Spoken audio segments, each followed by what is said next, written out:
My name is Ronald Reagan. I have been asked to talk on several subjects that have to do with the problems of the day. It must seem presumptuous to some of you that a member of my profession would stand here and attempt to talk to anyone on serious problems that face the nation and the world.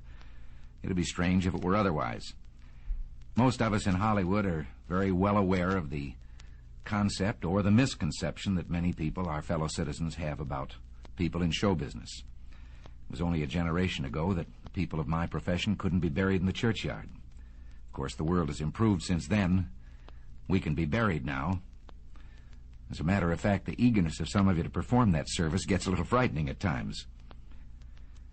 Now, back in 1927, an American socialist, Norman Thomas, 6 times candidate for president on the Socialist Party ticket, said the American people would never vote for socialism. But he said under the name of liberalism, the American people will adopt every fragment of the socialist program. There are many ways in which our government has invaded the precincts of private citizens, the method of earning a living. Our government is in business to the extent of owning more than 19,000 businesses covering 47 different lines of activity. This amounts to a fifth of the total industrial capacity of the United States. But at the moment, I'd like to talk about another way, because this threat is with us and at the moment is more imminent. One of the traditional methods of imposing statism or socialism on a people has been by way of medicine. It's very easy to disguise a medical program as a humanitarian project. Most people are a little reluctant to oppose anything that suggests medical care for people who possibly can't afford it. Now, the American people, if you put it to them about socialized medicine and gave them a chance to choose, would unhesitatingly vote against it. We had an example of this under the Truman administration.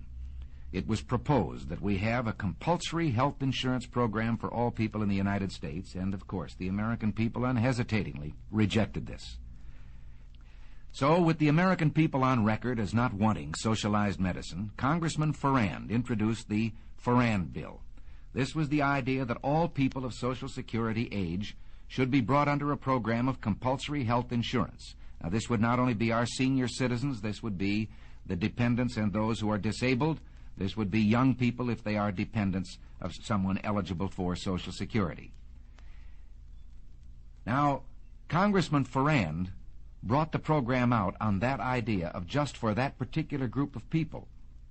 But Congressman Farrand was subscribing to this foot-in-the-door philosophy, because he said, if we can only break through and get our foot inside the door, then we can expand the program after that.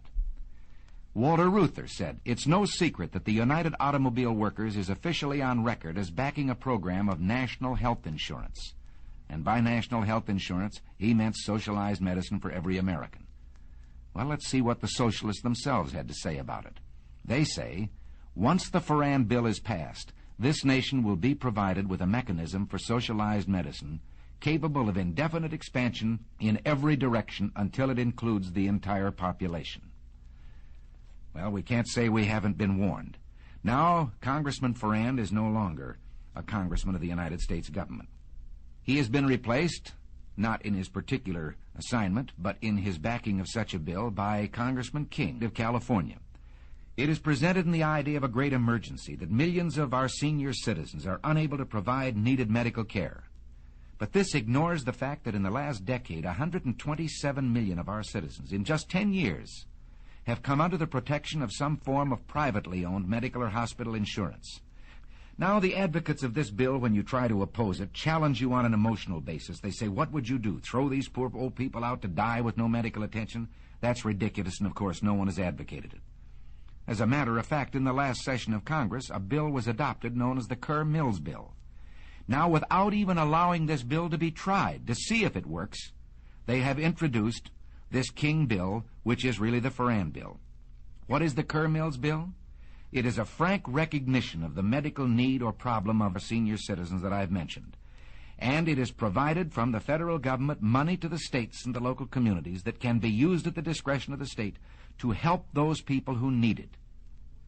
Now, what reason could the other people have for backing a bill which says we insist on compulsory health insurance for senior citizens on a basis of age alone, regardless of whether they are worth millions of dollars, whether they have an income, whether they're protected by their own insurance, whether they have savings.